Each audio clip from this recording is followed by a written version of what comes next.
Welcome back. It's my season 3 finale. I am freaking out.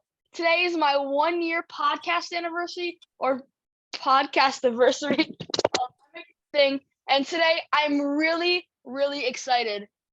I am Grayson Knight, and this is Baseball Podcasts Are Fun. If you're listening to this, you probably know I started my podcast as a sixth grade school project last year, which I ended up earning me the top award. I decided to do a baseball podcast because I love baseball and I was inspired by today's guest, a professional baseball player who at the time played for my favorite team, the Tampa Bay Rays. His motto, baseball is fun, sound familiar? In fact, he and his wife Bree took that mantra and created one of the greatest brands of all time. You guessed it, baseball is fun. Look, I can't wait any longer. So let's welcome my super special guest, Brett Phillips. How are you doing, Brett?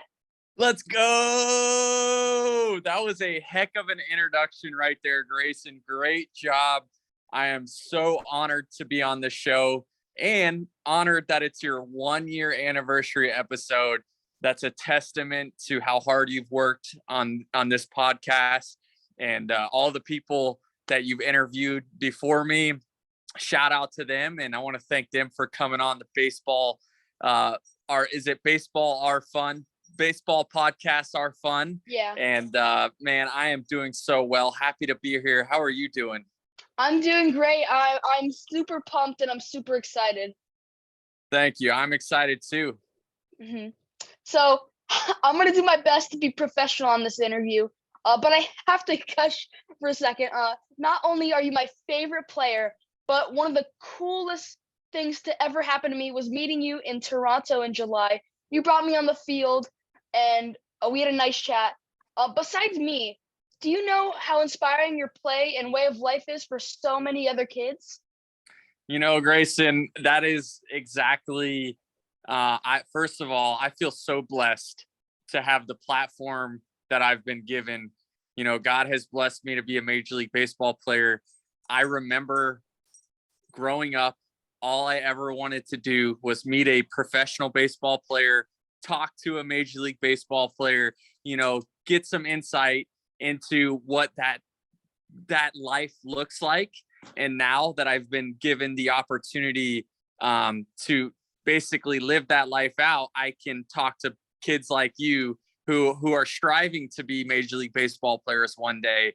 And so thank you for saying that. I really appreciate you being a fan of myself, and I'm glad that I can represent what baseball should look like in your eyes. In saying that, can we talk about Chloe Grimes for a second? Yeah, let's do it. So for my listeners that don't know, Brett was asked by 8-year-old girl, Chloe Grimes, a cancer survivor and fighter, to catch her first pitch.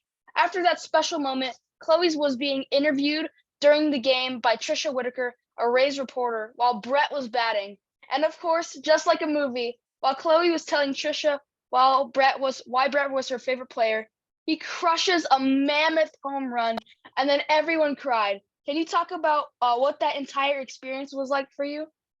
Yeah, it was a great experience. First of all, what an unbelievable young girl Chloe is, battling cancer for the second time in her life. She hasn't been dealt the best of cards. But when I think of someone who's got great perspective on life and goes about their business the right way, Chloe Grimes represents that. How she oozes love and happiness through the circumstances of having cancer, how she just her energy and passion and love on life. Like I said, through those circumstances, it was very inspiring to me. And for me to have been her favorite player, and I was honored when she wanted me to catch her first pitch, and also honored when she presented the softball with my name on it and some other gifts that she took the time to give to me. And it's just a moment in my career that I will never forget, and it's probably up there top favorite moments of my career as well. And I am just honored, like I said, to have met someone like Chloe, who has given me great perspective in my life and how I show up each and every day to work hard, to have a good attitude and be a good person and love others despite anything that's going on in my life. So, yep. That was an incredible moment. And I think after the game, you said that was the hardest ball you've ever hit in your life. Yeah, it was some divine intervention type stuff.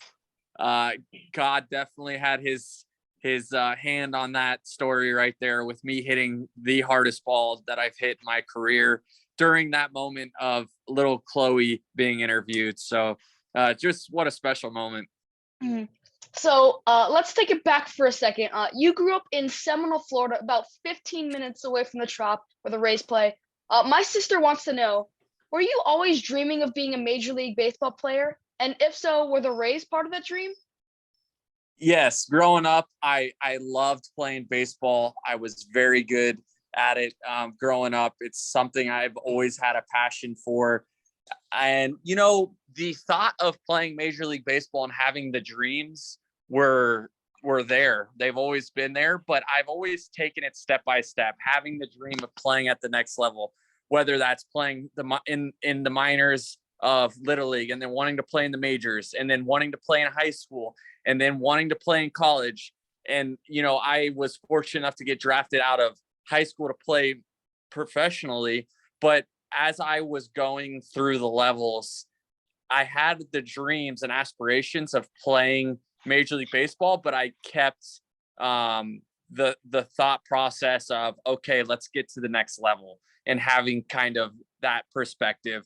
So yeah, I am so fortunate and blessed to be given the opportunity, and it's been awesome. Mhm. So were the Rays like your favorite team, or did you have like another favorite team? Yes, the Rays were my favorite team growing up. I am from Seminole, Florida, which is 20 minutes from the Trop. I'll never forget being a youngster. They would have this promotion where they would let our travel ball team sell Tampa Bay Times newspapers out in front of the Tropicana field, and they would let us go in to watch the game after. It was kind of like a promotion for your travel ball team. But yeah, the Tampa Bay Devil Rays at the time. They were an expansion team in 1998, and I'll never forget my grandma taking me to the very first Fan Fest in 1997. Me and my sister, and ever since then, it struck my passion and my love for the Tampa Bay Rays, but also baseball as well. Mhm. So I guess it's like the same for Dansby Swanson and Matt Olson, who play for the Braves, since they grew up not far from Truist Park. Yeah, not many guys can say they had the opportunity to play Major League Baseball, let alone for their hometown team. So again, just a really cool thing, how God has had his hand on my career. So in the last year, this 2022 season, I've learned a lot about you. Two things are really cool. One, your middle name is Maverick. Were your parents huge Top Gun fans, or what was Yes. it? So most people think that I was named after Top Gun. My dad's dad actually was a huge fan of the James Gardner cowboy show back in the day called Maverick, and there was a character on there that I was named after. And yeah, so not Top Gun, not Tom Cruise. Way before that, I got my middle name. The other weird thing I learned was you grew up with Macho Man Randy Savage as a neighbor. My dad was very excited to learn this. Is it true you would be riding your bike and he would say, "Let's play one-on-one"? Yep, every single day after school, I rode my bike to school, and on the way home, Randy was out there, Macho Man, and he was a heck of an athlete. He actually played professional baseball for the St. Louis Cardinals. Yep. And in the minor leagues. But anyways, Randy would be out there shooting hoops every single day, and he'd see me riding home, and he'd be like, "Hey, Maverick, come on over here, let's play some hoops," in his in his deep voice. And I kid you not, Grayson, he beat me every single time. I never won a game of horse against Randy. But he was a great guy. He was a great neighbor. I never watched wrestling growing up, so I did not know his significance and how much of a icon he was in the wrestling world until he passed away my junior year of high school, and all the articles started coming out and all the ESPN clips of Macho Man passing away. And he was my neighbor, so it was, I knew Randy more so for Randy as the neighbor, not for the wrestling. But it's really cool now when people ask about Macho Man, I can have that story and that history with him like I did. Did he ever like come watch you play baseball or like give you tickets to a wrestling event? No, so he was retired. He was no longer wrestling, and I never asked him to come to a baseball game or anything like that. I always respected his privacy, and when he wanted me to come over, that's when I came over. Brett, you know I've been playing for a few years now. I've had the privilege of hearing from coaches, a couple of your teammates, other players, or anyone willing to speak about baseball. I want to pick your brain a little bit. When did you start playing ball? So I started playing baseball when I was 6 years old, or 5 or 6, around that, when everyone starts playing t-ball. And I quickly started just picking it up. It was natural for me, and I loved it so much. It never felt like my parents were forcing me to go out and practice or go to the games. I just always wanted to go out and perform and get better. How about you? When did you start playing? Around that time, 6 or 7. I didn't play t-ball. I started with pee-wee ball, so I started with coach pitch. Didn't even play t-ball, huh? I never played t-ball. How did you do your first year? So what I did was I the first year I moved here, that was in 2015, I think. I played soccer for a year and I didn't really like it. My dad played soccer in college, so he kind of forced me to do it. I guess you could say that. But and then I'm because the same organization, it was called I forgot what it's called, but the same organization had a baseball league, and I had already passed the age for t-ball, so I started pee-wee. Um, how I did that year, I'm trying to think. So we won the championship of Okay. that season.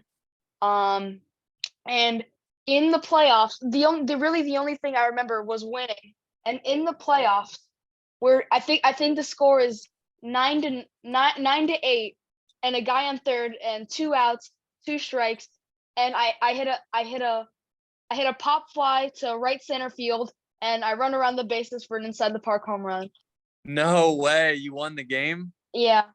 Let's go. Did you airplane on him? That's what you would have done, but Hey, next walk off you hit, I better see a video of you airplaning. yeah. I should Boy. next time I hit a home run, that's my signature dance move. Right around third base. Yep. Mhm. Awesome. Mhm. Were you playing rec and travel, or only rec ball when you were young? So I started playing rec ball at first, and then when I was 8 years old, I was recruited to play AAU, which is now travel ball. That's what it was called back then. So I played year round in Florida since I've been 8 years old. Okay. Are you playing travel ball right now? Yes, I'm playing 13U ball in the fall right now. For what team? For they're actually called the D-backs. The D-backs. Very Yeah. nice. There's no Rays or anything here. There's the And D-backs. what position are you playing? I play outfield just like you. Okay, nice. Center? Mhm. What's your favorite? Center field, yeah. Righty or Yeah, I'm ready. righty? Mhm. Very nice. Mhm. Uh, is it you like basketball too, right? When you were growing up?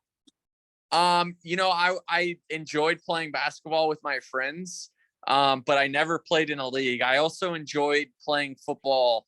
I played football in high school. I didn't know if you knew that or not. No, I But did not know that. yep. I really love playing football. But every sport, Grayson, I love. I love competing. I love to compete, and I love watching people who are really good at what they do, because I understand how much work they've put in to get to that level and the sacrifices they have made to be that good. So I always just appreciate sports in general and seeing people perform. Hmm. And so you're super fast. Were you like the fastest ones in the school or team or whatever? Yeah, growing up, I just love to run. Quick funny story. We lived on a cul-de-sac growing up, and there was just one small road going to the end of our house. It was probably 100 yards, I would say, size of a football field. And every single day after my mom picked me up from school, I would have her drop me off at the beginning of that road and race the car all the way home. It was Every my single favorite thing. day? Every single day I said, "Mom, let me out." And I would race the car.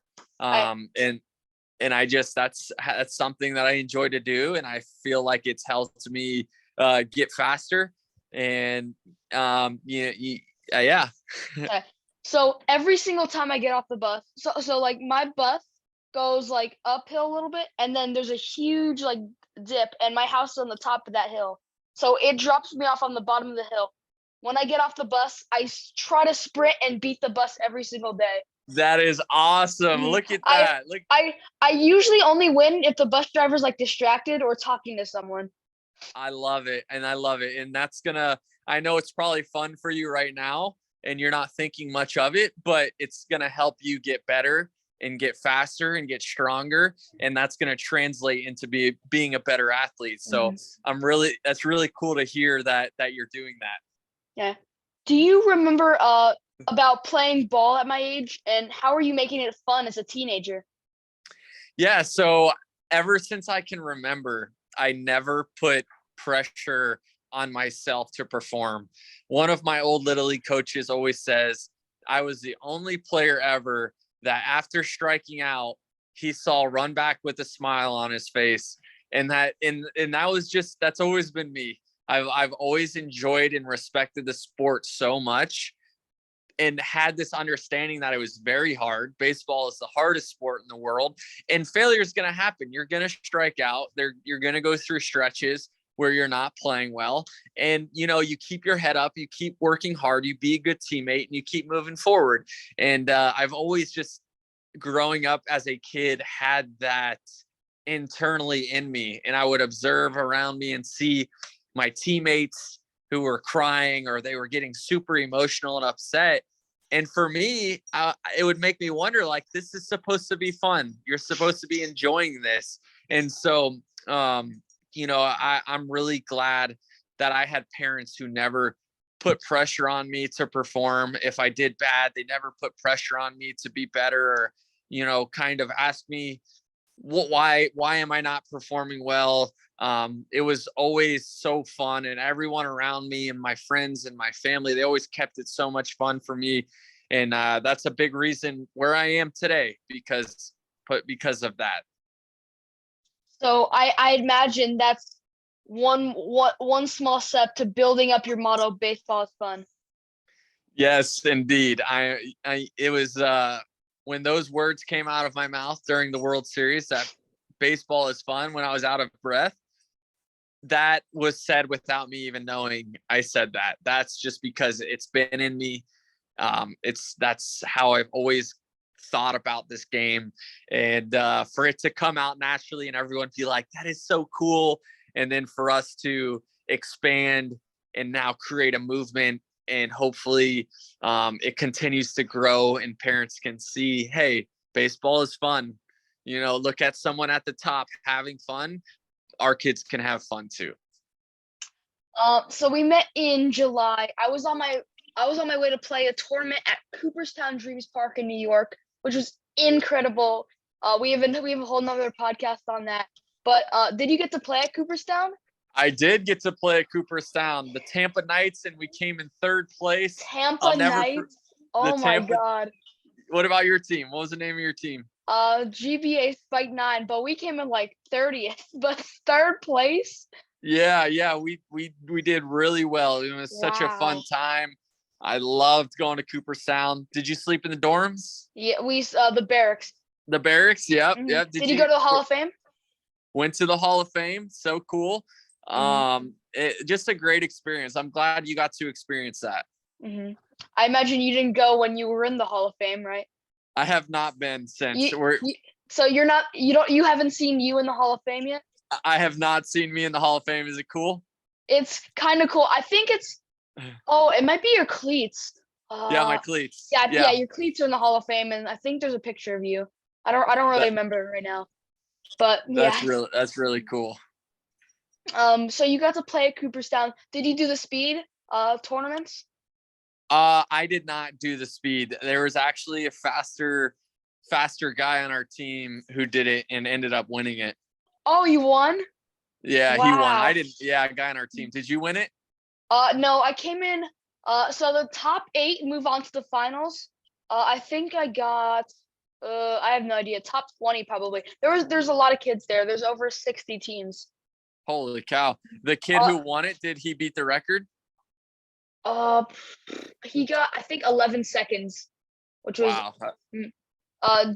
Was he a super tall guy? Were you a super tall guy?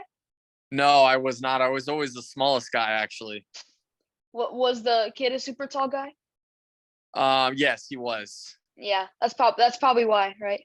Yep. Mm-hmm. One of the best things about travel ball for me has been the opportunity to play all around Georgia and other states.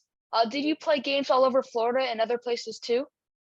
Yeah, baseball has taken me to some very cool places, and I've gotten to meet some awesome people along the way.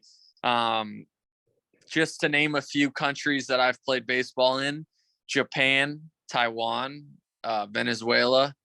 I've gotten to play all across the United States, and hopefully many more opportunities to play more places. But I highly encourage you to continue to keep working hard and playing this game, because it's going to continue to take you to a lot of cool places to meet a lot of cool people. So Brett, I don't know if you know this, but there is a 9-year-old boy named Will in Tampa who loves baseball and has ADHD. He loves you too. And of course, you've inspired Chloe Grimes and myself and so many others. You are known as a fun, happy guy, but I think it's fair to say this season didn't go as you planned. How do you keep that positivity when you're facing adversity? Yeah, you know what, Grayson? It was by far the toughest year of my career. It was the worst year statistically, as you saw. But I'll tell you what, it was the best year of my career in a sense of how much I've grown mentally, how much I have grown as a person through those failures. I have learned a lot about myself. I have learned this year has given me direction into my off season and how intentional I want to be with my work. It has opened my eyes to just a different perspective of the game itself. And without going through all those failures, I would not feel how I feel now. And that is blessed, encouraged, and excited for my future because of this year. So through those failures, through how tough things were going through it, I can honestly look back and say, wow, that I needed that. That was the best thing for me.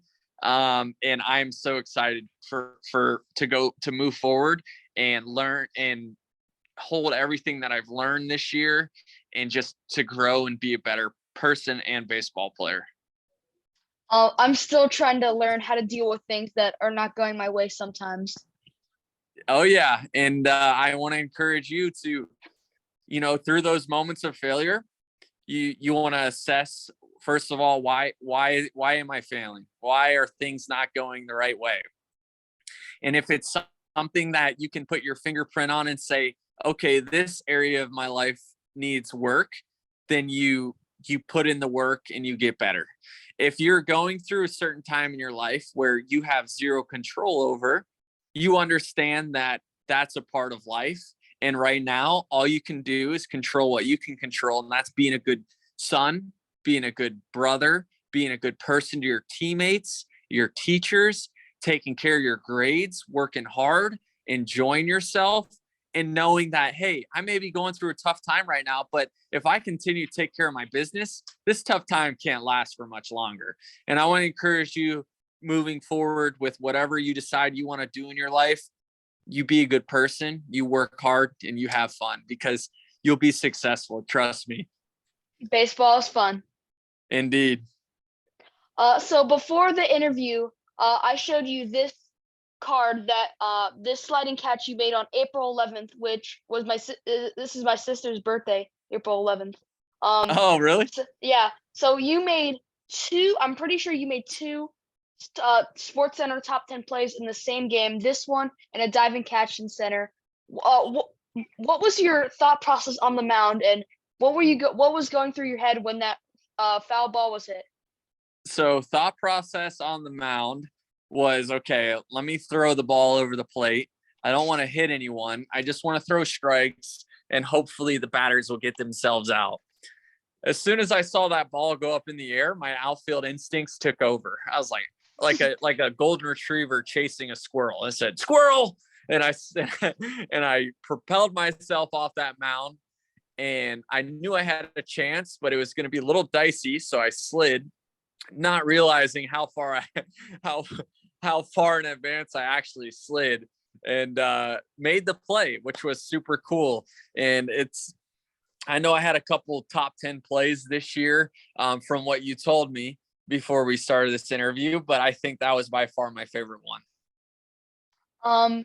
So you've since 2021, from last year, you've been on the mound a few times. The first ever ball you threw, I saw it live. It was 94 miles per hour. And then I don't know what, but then you cut it in half and threw a 47-mile-per-hour ball. What was that? Did they tell you, like, don't do that anymore or something? Yeah, so when I was in the bullpen, I had the bullpen coach call down to the pitching coach and let them know that I was going to let one throw one hard, and then I was going to lob the rest. So when I ran out there, and Jonathan Davis came up to bat, and his toes were on the chalk line.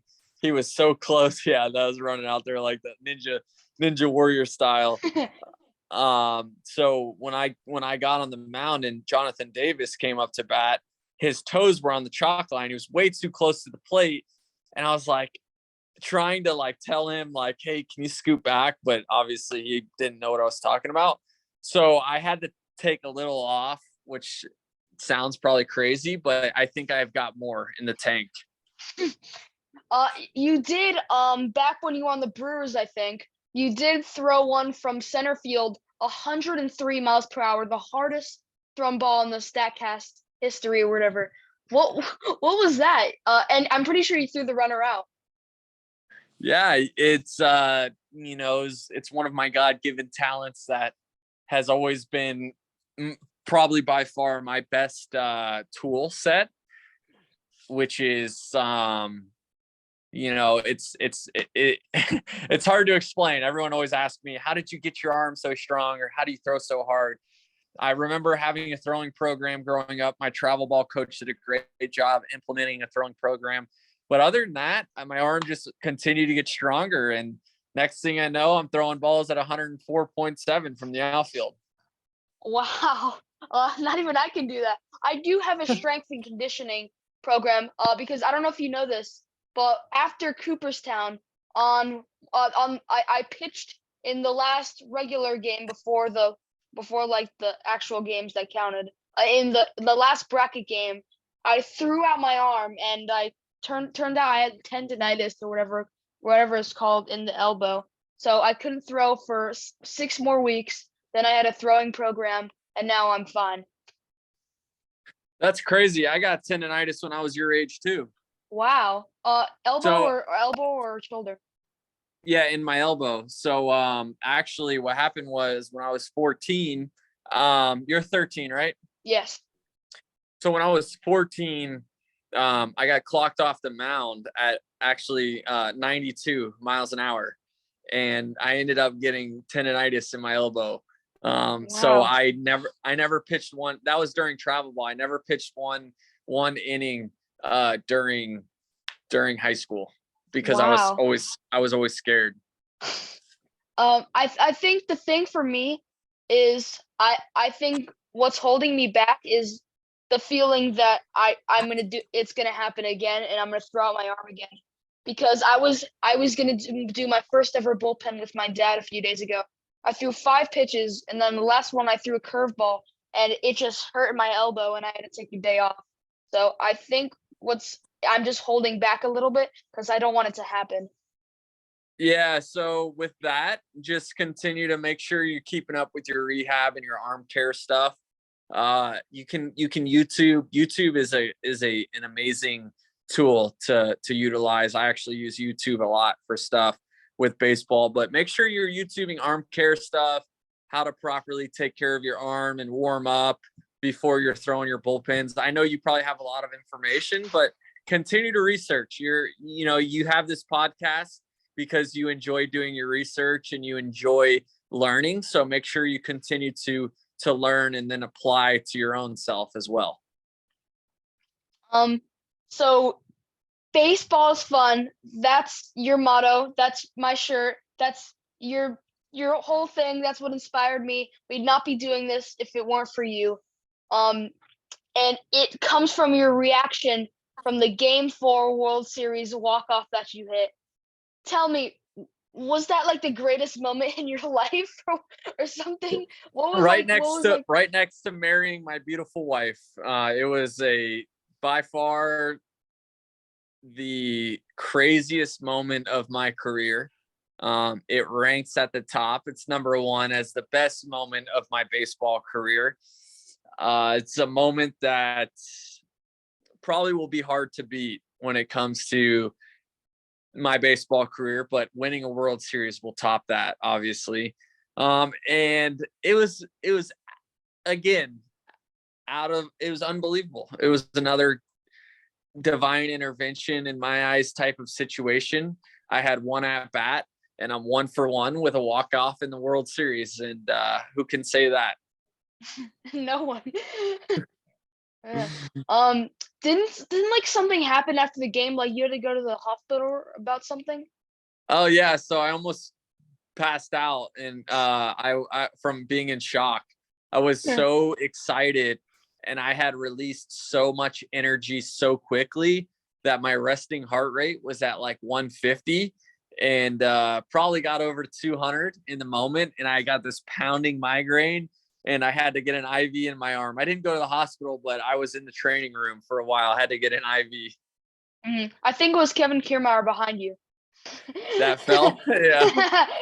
uh, trying to airplane with you, but his plane crashed. Oh yeah. hmm Oh yeah. Uh, so I just told you I do a strength and conditioning. What advice can you give me to like keep doing that and help keep myself healthy for the years to come? Yeah, so I would highly recommend a throwing program. And how I do mine is at least 10 at least throw for 10 minutes and you want to gradually go back. I can try and get you that throwing program. It's actually Jamie Moyer's the throwing program. I don't know if you can find that online, but I've just remember doing that ever since I've been a kid.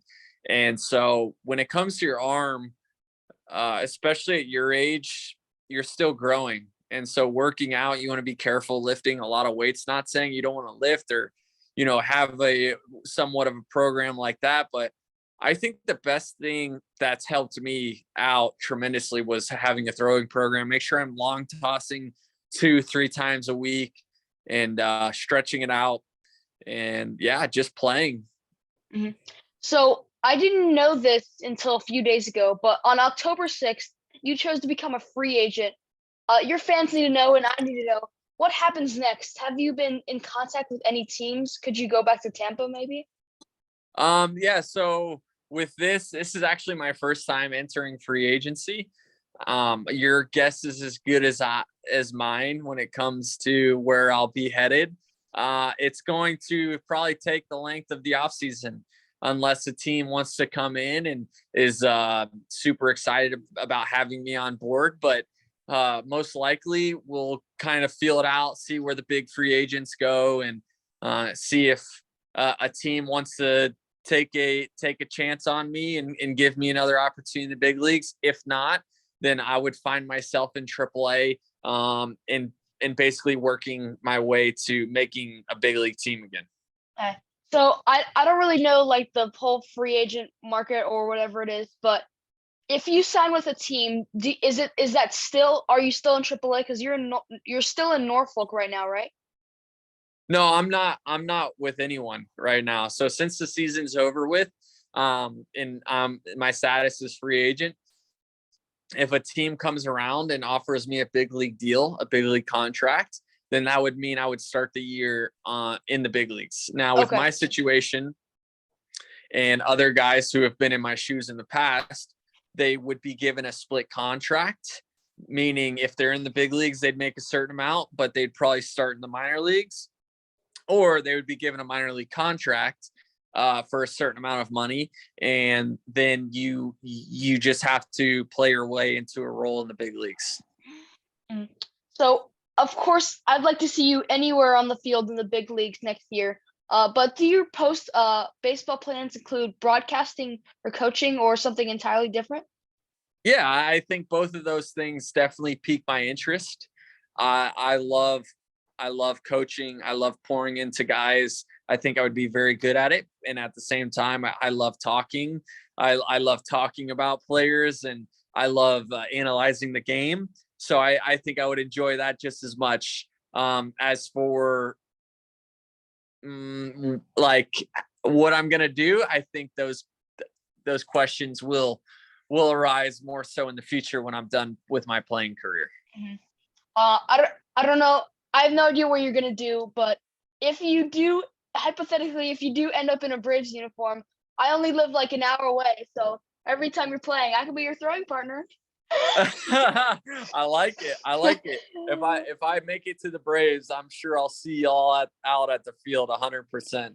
hmm So do you know who the Savannah Bananas are?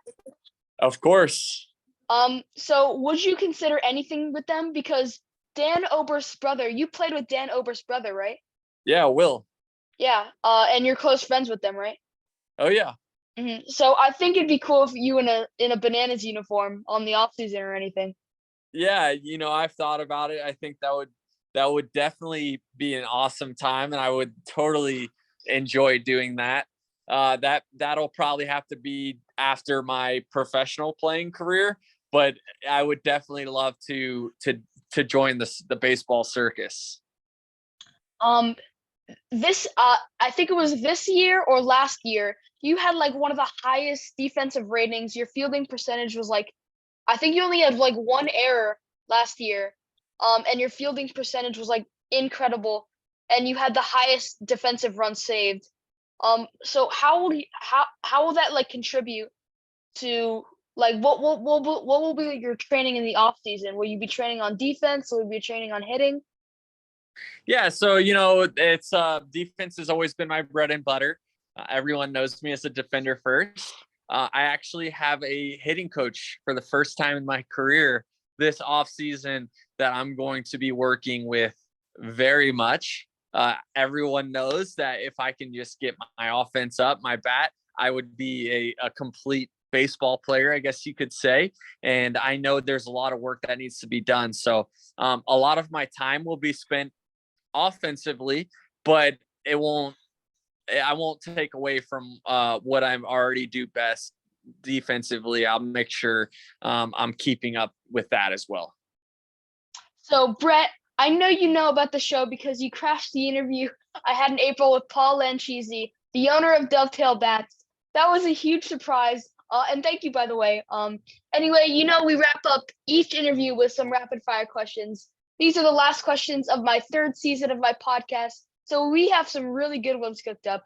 You can answer with as much result info as you want. You ready? All right, let's do it, Grayson. Besides the Trop, where's your favorite ballpark to play? I love playing in Fenway just because of the atmosphere. The fans, they show up each and every night. They show up loud, they show up hungry, and that place just rocks. Of the 3 Grand Slams you hit last year, which one was your favorite? And you also hit one at Fenway. I think the one against the Yankees was my favorite. Oh, you know what? No, the one against the Orioles was my favorite because that actually was very meaningful to the game and helped us win. And I think you had 2 home runs in that game, right? One was a regular home run, one was a grand slam. Nice. You do your research, buddy.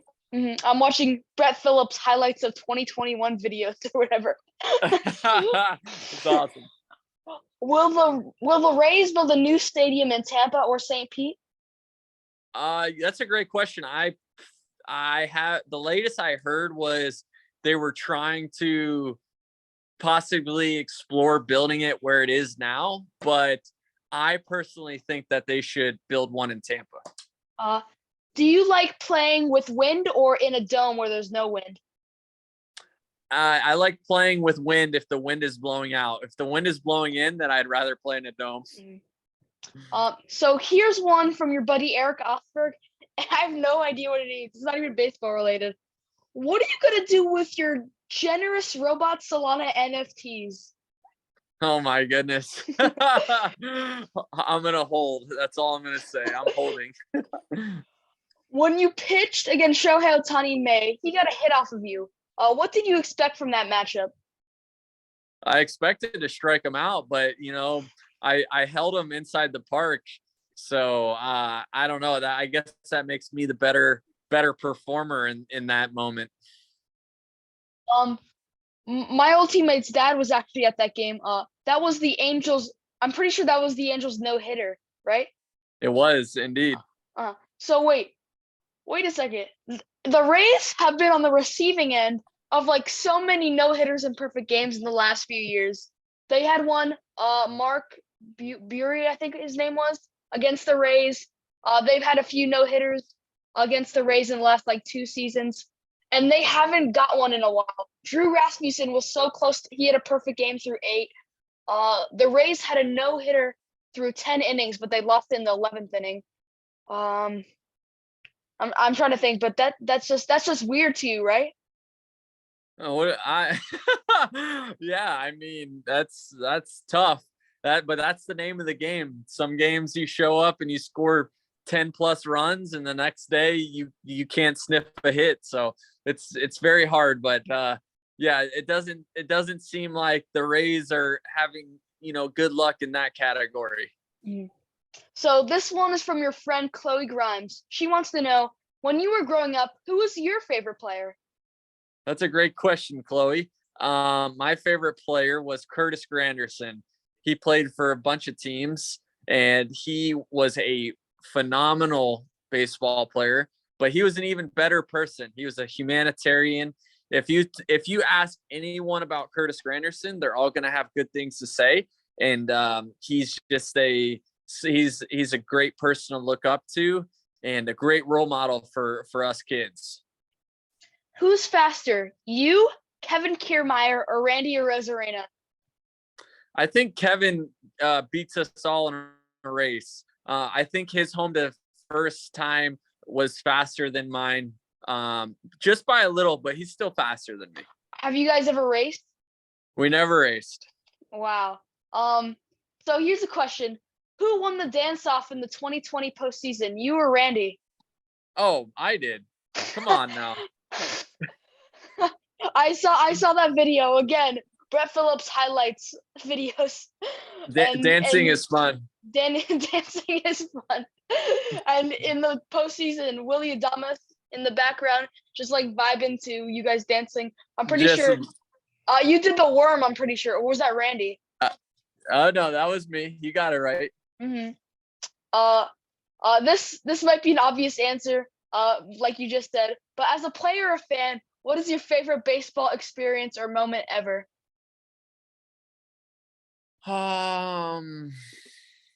Yeah, I mean, I don't want to say, obviously the World Series is up there. Hitting the 3 Grand Slams in 19 days to beat Babe Ruth's record is a really cool one. The Chloe Grimes one, the pitching. It's all. I mean, it's so hard. It's so hard to pinpoint one. Mm-hmm. Your like series of from 2020 to 2022 is like the best of your career, I think. Yes, it has been, and hopefully, better is to come. What is your favorite Marvel movie? Favorite Marvel movie?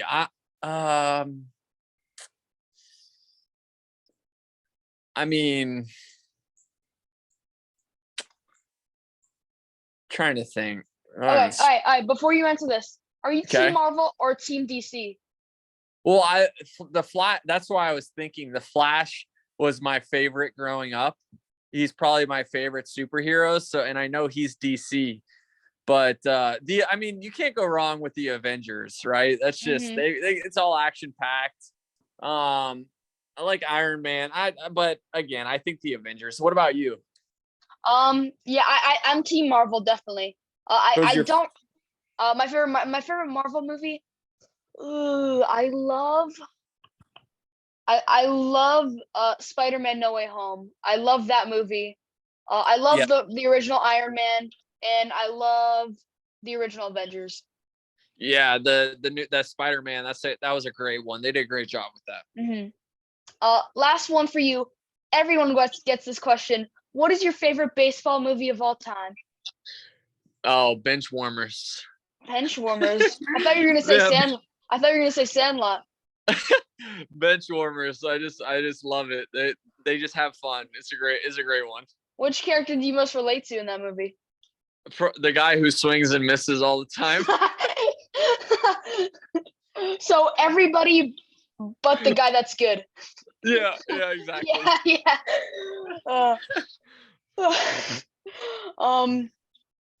I really don't have any more questions.